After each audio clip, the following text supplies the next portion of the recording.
Aceh Explore menampilkan halaqah dari Masjid Raya Baitur Rahman Banda Aceh. Subscribe, komen, like, dan share. Maka itu ketahuilah adalah titipan daripada Allah Subhanahu wa taala. Dan kadang-kadang ada orang yang tidak menyadari bahwasanya itu adalah titipan Allah. Ya. Ketika dia memiliki ada beberapa rumah misalkan, ada beberapa ruko, ada beberapa kendaraan dan lain sebagainya, dia lupa itu adalah titipan daripada Allah Subhanahu wa taala. Kapan seseorang akan teringat bahwasanya itu semua adalah titipan daripada Allah Subhanahu wa taala? Ketika sudah ada musibah, ketika sudah ada berlaku kehilangan, maka dia baru mengetahui bahwasanya ini bukan abadi. Ini adalah titipan daripada Allah Subhanahu wa taala. Kemudian juga jemaah yang muliakan oleh Allah Subhanahu wa taala, tentu bicara tentang masalah harta, juga Allah menyebutkan di dalam Al-Qur'an yang namanya harta itu adalah zinah, perhiasan. Al-mal wal banuna zinatul hayatid dunya. Harta dan anak-anak adalah zinah, perhiasan kehidupan dunia. Kenapa ini disandingkan antara anak dengan harta? Ya. Karena ini sama-sama dijaga. Ya. Yang namanya anak juga titipan daripada Allah Subhanahu wa taala yang harus kita jaga. Begitu juga yang namanya harta, ini juga amanah daripada Allah Subhanahu wa taala yang semua ini akan diminta pertanggungjawaban oleh Allah Subhanahu wa taala di hari akhir nanti. Min aina iktasabahu, dari mana kita peroleh harta itu, wa fima anfaqahu, dan kemana kita habiskan harta itu. Jadi jemaah yang muliakan oleh Allah Subhanahu wa taala, maka tadi disebutkan bahwasanya yang namanya harta dan anak-anak adalah zinah, perhiasan kehidupan dunia. Dan juga Allah Subhanahu wa taala mensifati yang namanya harta itu adalah fitnah. Dan ini kadang-kadang kita kurang mengetahui ataupun tidak waspada bahwasanya yang namanya harta itu juga bisa menjadi fitnah. Dan ini juga Allah sebutkan di dalam Al-Qur'an, wa'lamu annama amwalukum wa auladukum fitnah. Ketahuilah bahwasanya harta kalian dan anak-anak kalian adalah fitnah. Kita diuji. Kadang-kadang ujian itu datang daripada anak-anak kita. Kadang-kadang ujian itu juga datang daripada harta yang kita miliki. Yang dulunya ketika enggak ada harta ataupun sedikit harta ataupun cukup dia rizkinya, akur-akur saja, ibadah taat, ya, sering melangkah ke masjid, ya, silaturahim lancar antara abang beradik, saudara dan lain sebagainya. Tetapi ketika sudah ada harta sedikit, sudah jadi fitnah kadang-kadang. Udah malas ibadah karena sibuk dengan harta.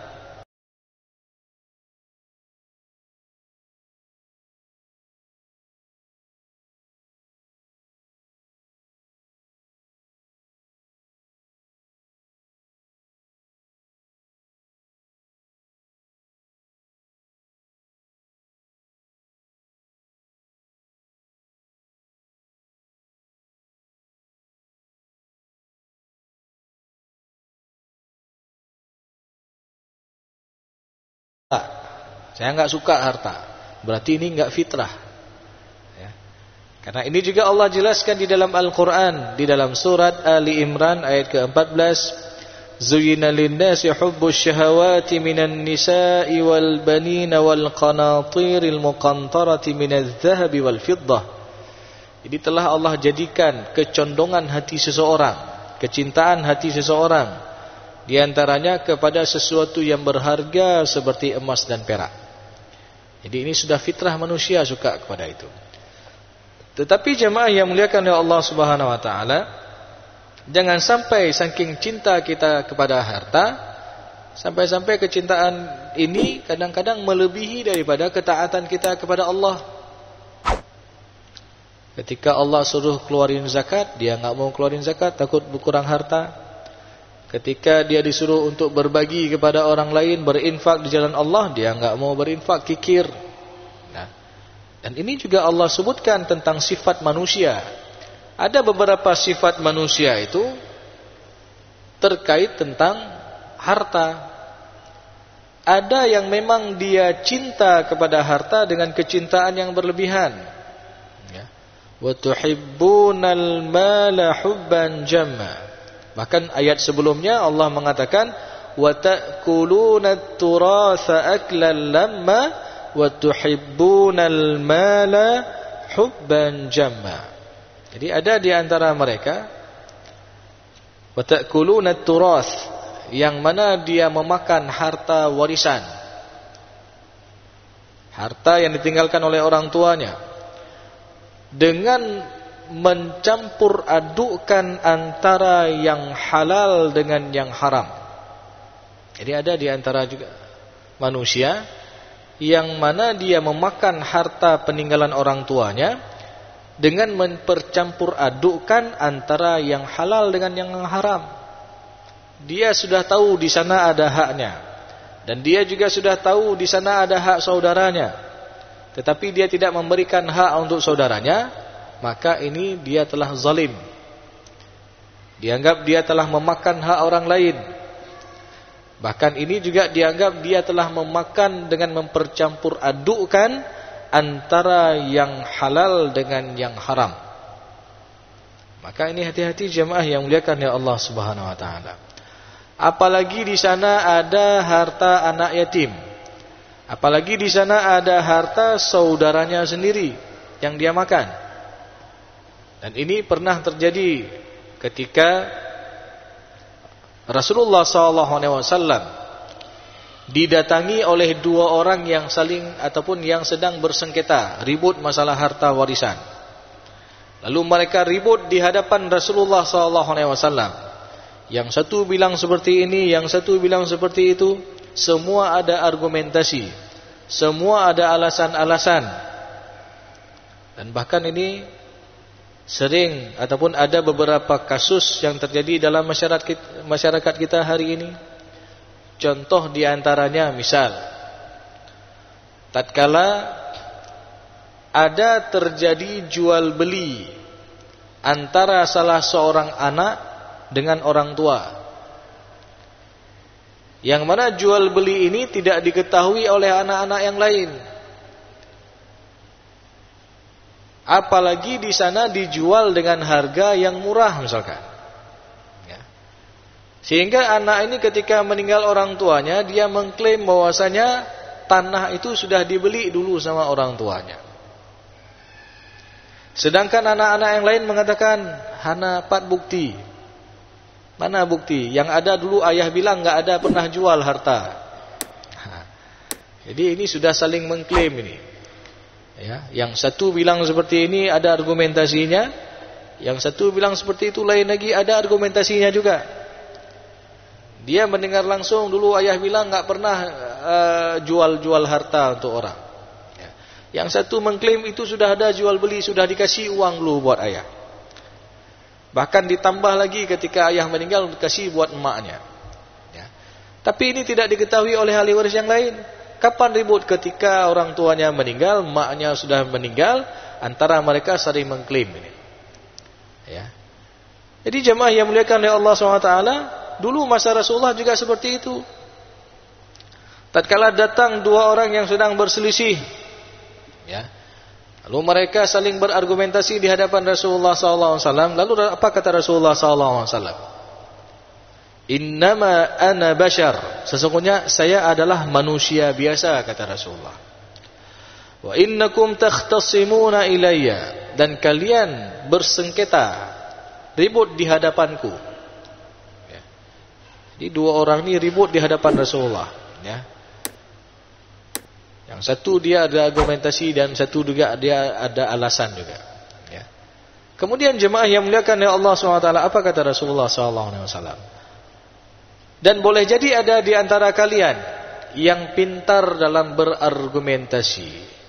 Ada di antara mereka yang pintar dalam beralasan, dalam mengumumkakan alasan-alasan. Ya. Dan boleh jadi, kata Rasulullah, beliau memutuskan terhadap apa yang beliau dengar. Karena Rasulullah sendiri enggak tahu hakikat sebenarnya, ya, tentang kasus tersebut, karena mereka saling mengklaim. Ya. Lalu Rasulullah mengatakan, dan aku memutuskan sesuai dengan apa yang telah aku dengarkan. Lalu kata Rasulullah SAW dalam hadis tersebut, dan barang siapa yang telah aku putuskan dan di sana ada hak saudaranya, maka hendaklah dia jangan mengambilnya.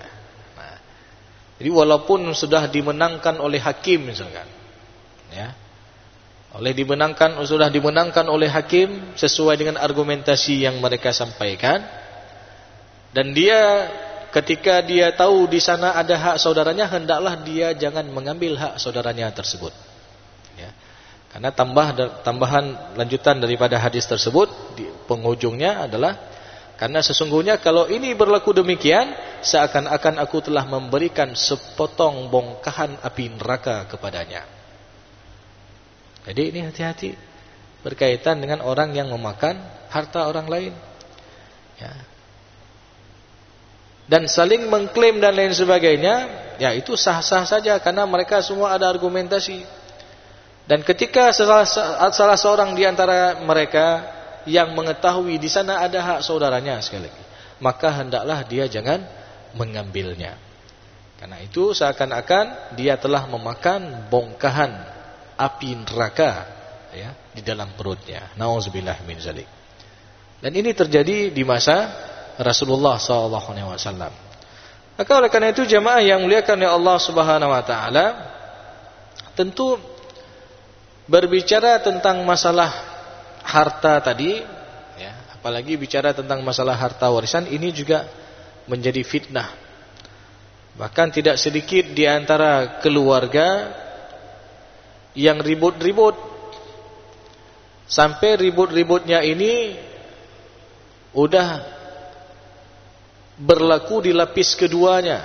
Maknanya apa? Ditanamkan kebencian lagi kepada anak-anaknya. Nyobek jak rumah apa? Yang satu lagi nyobek jak rumah cik. Nah, jadi saling mengklaim mereka. Ya. Sehingga ini bukan daripada yang disyariatkan oleh Rasulullah, bukan daripada akhlaknya Rasulullah SAW. Yang mana Rasulullah SAW menyuruh kita untuk saling memaafkan satu dengan yang lainnya. Kalaupun ada hak kita yang dizalimi, lebih bagus hak kita ini kita dalam kondisi terzalimi daripada kita menzalimi orang lain. Jadi kalaupun kita dihadapkan dalam dua kondisi tadi, lebih bagus kita dalam keadaan dizalimi daripada kita menzalimi hak orang lain. Karena ketika seseorang menzalimi hak orang lain, bukan hanya balasan dunia yang dia dapatkan, tapi juga di hari akhir nanti, ya, dia akan dicampakkan ke dalam api neraka yang menyala-nyala. Jadi ada di antara orang yang saking cinta kepada hartanya dengan kecintaan yang berlebihan, sampai-sampai dia mau memakan hak saudaranya. Ini hati-hati. Dan bahkan juga ada jemaah yang muliakan oleh Allah Subhanahu Wa Taala, orang-orang yang kikir. Ya. Tatkala Allah Subhanahu Wa Taala juga menyebutkan di dalam surat Al-Ma'arij ayat ke-19 tentang sifat dasar manusia, yang mana Allah Subhanahu Wa Taala menjelaskan, innal insana khuliqa halu'a idza massahu syarru jazu'a wa idza massahu al-khairu manu'a. Jadi ada di antara manusia itu, ya, ataupun manusia ini sifat dasarnya dia suka berkeluh kesah. Ya. Apabila dia mendapatkan musibah ataupun dia mendapatkan kekurangan harta, dia mengeluh. Ya Allah, pakan lagi nyo ya Allah. Ya Allah, pakan nitat ya Allah. Jadi kita kadang-kadang mengeluh itu. Ya. Tetapi ketika dia diberikan nikmat, wa idza massahul khair, ya, kelebihan harta, ada rezeki, ya, nikmat yang banyak, bahkan dia jadi kikir, enggak mau berbagi. Nah, ini jemaah yang muliakan oleh Allah SWT, perhatikan sifat ini. Ya, ini adalah sifat dasar manusia seperti itu. Ya. Kalau kita lihat ada orang seperti itu, ya wajar, itu manusia, tapi manusia biasa. Ya. Namun jemaah yang muliakan oleh Allah Subhanahu wa taala, Allah kecualikan. Ya. Allah akan kesampingkan sifat-sifat itu bagi siapa? Illal musallin, yaitu orang-orang yang senantiasa dia salat. Ya. Dia menjaga waktu salatnya. Dia menjaga kualitas salatnya. Jadi salat bukan hanya sekedar menggugurkan kewajiban, tapi ketika dia salat, dia mampu menghadirkan hatinya di hadapan Allah Subhanahu wa taala, sehingga salat yang dia lakukan ini tentu akan membekas terhadap perilakunya. Tentu akan membekas terhadap kepribadiannya. Ya. Karena juga kita lihat kadang-kadang ada orang salat, orangnya malim tat-tat, diuro jak masjid, tapi harta agak gecok aja. Ya. Harta saudaranya dia embat terus. Nah, ini ada juga seperti itu. Maka ini hati-hati jemaah yang muliakan ya Allah SWT. Ada apa ini? Maka ini ada yang salah dengan ibadahnya. Ada yang salah dengan salatnya. Ya. Jadi ada orang ahlul masjid bahkan. Dia selalu pergi ke masjid, tapi harta orang diambil terus. Hak saudaranya tidak diberikan. Ya. Maka ini ada masalah dengan ibadahnya. Karena orang yang benar-benar salat itu, ya, disebutkan dalam surah Al-Ma'arij tadi, itu akan terhindar dari sifat berkeluh kesah tadi. Dia nggak pernah dia mengeluh masalah harta. Ya. Ketika dia ada harta, dia bersyukur. Nah, ketika dia ada harta, dia selalu membagikan kepada orang-orang yang membutuhkan. Ya. Dia berinfak jalan Allah Subhanahu Wa Taala. Ketika kekurangan harta, dia nggak pernah mengeluh. Nah, inilah orang-orang yang salat. Ya. Maka jemaah yang muliakan oleh Allah SWT, kalau kita lihat tadi ada orang salat, tapi dia suka memakan harta saudaranya, suka mengambil hak orang lain, maka ini ada masalah dengan salatnya. Ya. Dan bahkan orang-orang seperti ini dia akan menjadi orang-orang yang merugi di hari akhir nanti. Saya sering menyampaikan hadis ini, hadis tentang orang-orang yang muflis, yang bangkrut di hari akhir nanti. Ya. Tentu kalau kita ada buka sebuah usaha, ya, kita nggak pingin jadi orang atau usaha kita bangkrut. Ya. Paling tidak usaha kita adalah sedikit keuntungannya. Ya. Ini bangkrut, dan bangkrut ini bukan bangkrut dalam hal duniawi, tapi juga bangkrut dalam hal akhirat. Ya. Bangkrut dalam hal duniawi okelah, biasa dalam kita berdagang dan lain sebagainya. Tapi bangkrut dalam hal akhirat, ini rugi sekali. Dan Rasulullah mengatakan, al-muflisu min ummati ya'ti yawmal qiyamati bi salatin wa siyamin wa zakah. Orang yang bangkrut dari umatku di hari akhir nanti, mereka banyak bawa pahala salat, mereka banyak bawa pahala puasa, mereka banyak bawa pahala zakat, dan pahala-pahala amal-amal yang lainnya. Nah, kenapa dia jadi bangkrut? Padahal dia luar biasa nih. Hubungannya dengan Allah bagus. Ya. Dia rajin salat, dia rajin puasa, dia rajin sedekah, bahkan pergi umrah tiap tahun dan lain sebagainya. Ya.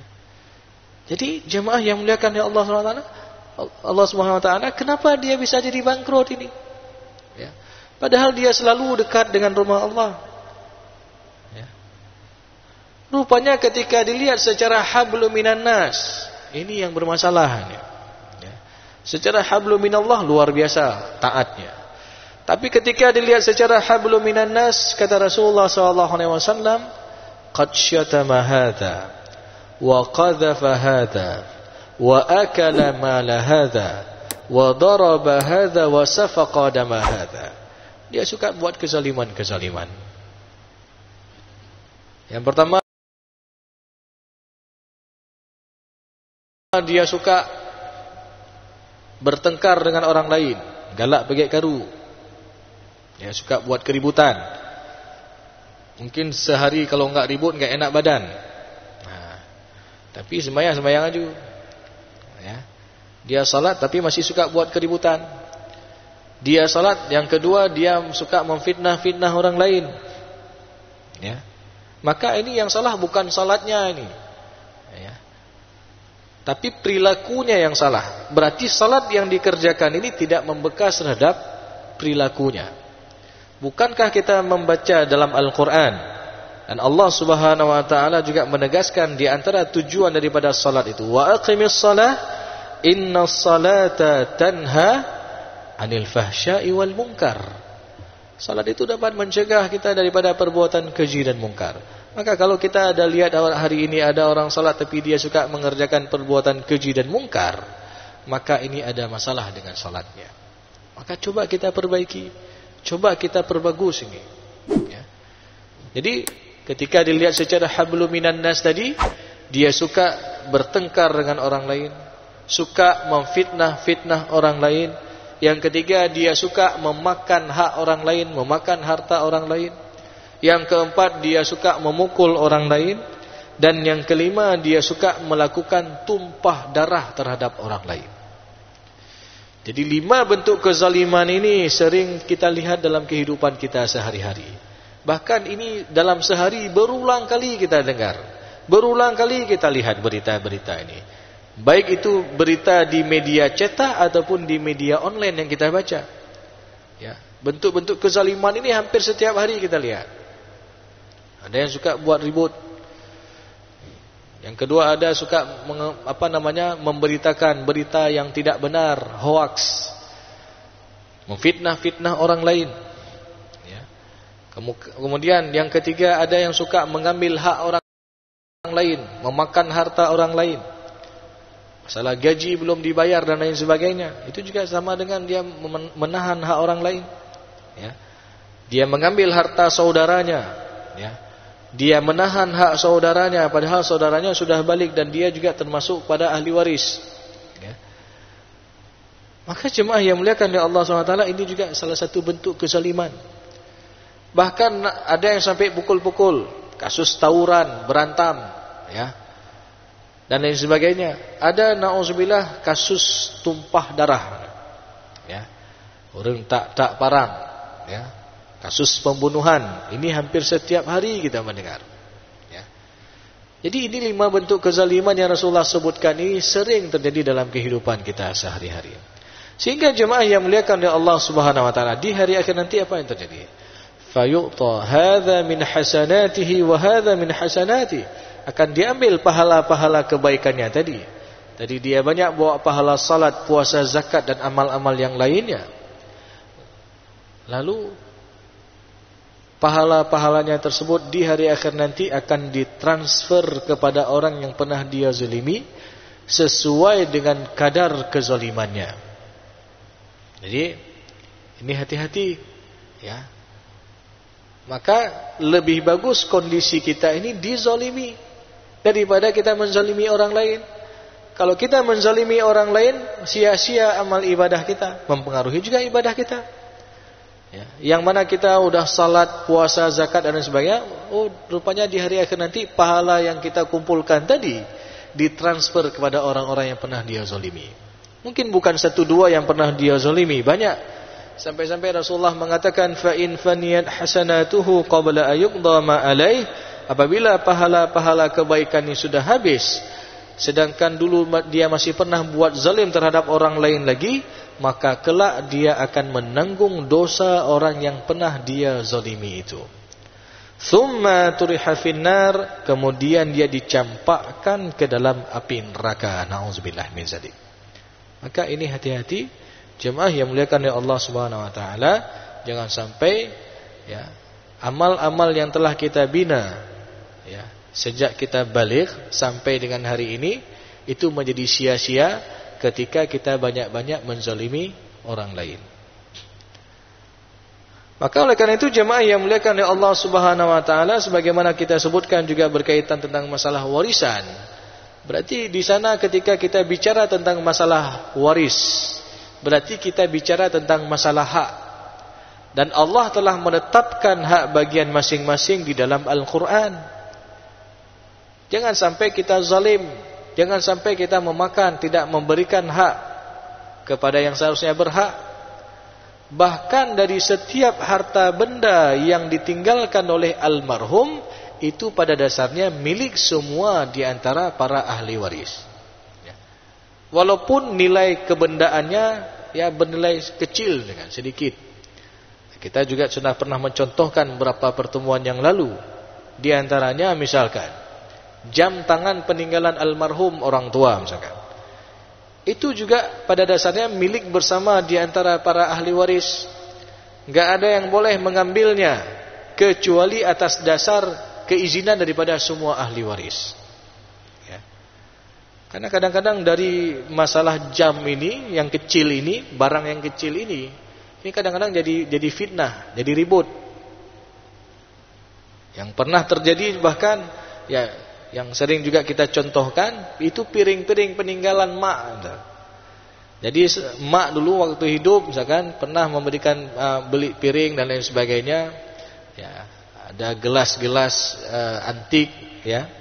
Ada ciri kuning dan lain sebagainya ya. Jadi itu semua juga harta peninggalan yang ditinggalkan oleh almarhum. Jadi jangan sampai ketika mak meninggal dunia datang salah seorang anak bawa pulang terus piring ke rumahnya. Enggak ada izin kepada yang lain. Maka ini enggak boleh. Kadang-kadang ini jadi fitnah. Kapan? Ketika nanti anak katakanlah anak yang pertama yang bawa pulang piring-piring itu. Ketika ada acara di rumah kakaknya ini, ya, diundang semua adik-adiknya pergi ke rumah. Ya. Ketika dia datang ke rumah sampai ke rumah waktu mau diambil nasi, diambil piring, nah nyopingan mak lah. Ini piring peninggalan mak lu, gawat kali kakak main bawa pulang terus enggak ada bilang-bilang. Ya. Sehingga adiknya ngomong kepada adik-adiknya yang lain. Ya. Sehingga ini jadi fitnah. Oh gawat kali kakak main bawa pulang terus. Ya.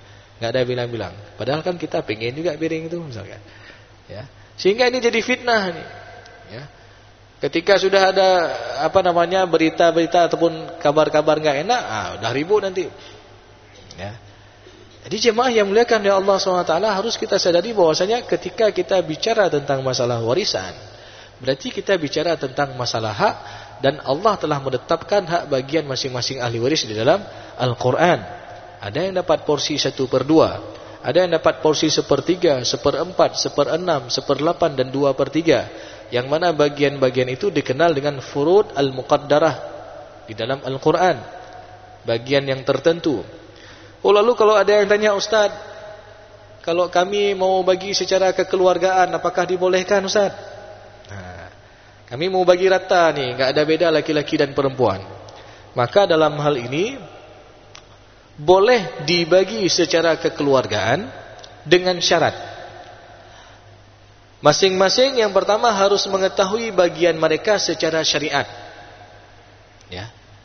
Jadi contoh misalkan antara laki-laki dengan perempuan, yang mana dalam Al-Quran Allah sendiri berfirman dan menentukan bagian hak laki-laki dan hak perempuan di dalam Al-Quran surat An-Nisa ayat ke-11 dan surat An-Nisa ayat 176. Yusikumullahu fi auladikum lidzakari mislu hadzil unthayain. Jadi bagi laki-laki itu bagiannya 2 bagian daripada anak perempuan. Ataupun 1 anak laki-laki porsinya sama dengan 2 orang anak perempuan. Berarti laki-laki 2:1 nih dengan anak perempuan. Nah, jadi kalau mereka sudah mengetahui bagian secara syariat, lalu yang laki-laki ini mengatakan, ya udah enggak apa-apa, abang sudah tahu bagian abang secara syariat 2:1. Ya. Tapi kita bagi rata sajalah. Yang penting kita enggak usah ribut-ribut. Ini harta peninggalan orang tua kita, harus berkah semua. Nah, apakah boleh seperti itu? Boleh. Tapi tetap yang mengatakan itu adalah pihak yang banyak mendapatkannya, yaitu laki-laki. Ya. Jangan perempuan pula yang paksa suruh bagi rata, jangan. Ya. Karena bicara tentang masalah warisan memang bicara tentang masalah hak. Ya. Ya barangkali misalkan yang laki-laki ini dia enggak mau untuk dibagi rata, sah-sah saja karena itu hak dia. Tapi kalau dia ingin membagikan secara kekeluargaan, ya, ini boleh butuh keridhaan daripada ahli waris yang banyak mendapatkan hak warisannya. Dan jemaah yang muliakan oleh Allah Subhanahu wa taala, kalaupun tadi sudah ada kesepakatan. Ini kan kalau kita bicara secara musyawarah tadi. Maka ini jangan lupa dibuat hitam atas putih. Dibuat berita acara pembagian harta warisan dan ditandatangani oleh semua ahli waris dan juga ada saksi. Karena kenapa? Boleh jadi ya, kalau tidak ada hitam atas putih ya, suatu saat nanti misalkan tatkala misalkan abangnya tadi sudah mengatakan tadi bagi rata, oh ketika itu dia bilang seperti itu karena dia dalam secara ekonomi dia masih mapan.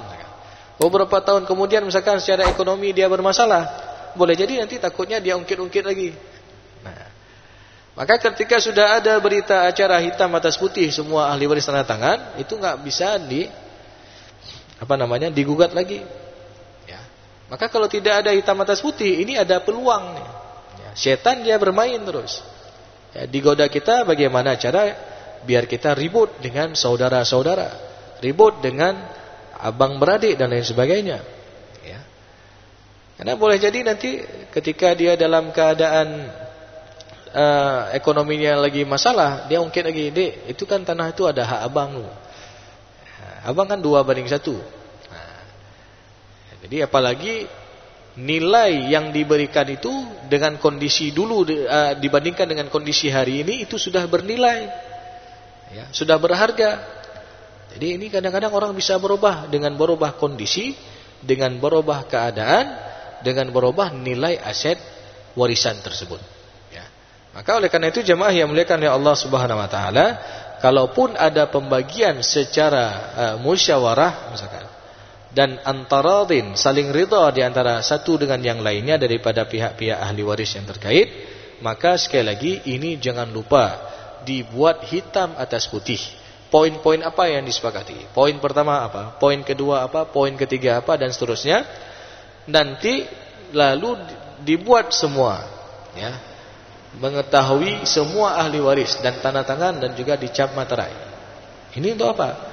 Agar ini menjadi pertinggal untuk para ahli waris bahwasanya mereka telah melaksanakan pembagian secara musyawarah. Dan ini juga untuk meminimalisir terjadinya permasalahan di kemudian hari. Karena sebagaimana kita sebutkan tadi, orang bisa berubah dengan berubah kondisi, dengan berubah keadaan, dan juga dengan berubah nilai aset warisan. Maka oleh karena itu jemaah yang muliakan oleh Allah Subhanahu Wa Taala, mungkin ini saja kajian kita pada malam berbahagia ini. Jangan sampai ya, kita memakan hak orang lain, karena pada hakikatnya Allah Subhanahu Wa Taala telah menentukan bagian-bagian dalam Al-Quran, dan ketika kita melaksanakan sesuai dengan ketentuan Allah dan Rasulnya, maka di sana ada nilai taat budi, ada nilai ketundukan, ada nilai ibadah dan ketaatan kita kepada Allah Subhanahu Wa Taala. Dan pada akhirnya mudah-mudahan harta yang kita dapatkan ini pun mampu kita pertanggungjawabkan di hadapan Allah di hari akhir nanti. Demikian yang dapat saya sampaikan. Jemaah yang muliakan oleh Allah SWT, mudah-mudahan bisa menjadi ilmu yang bermanfaat dan bisa juga kita amalkan dalam kehidupan kita sehari-hari. Lebih dan kurang saya mohon maaf. Aqulu qawli hadza wa astaghfirullah li wa lakum wa lisal mu'minin. Wassalamualaikum warahmatullahi wabarakatuh.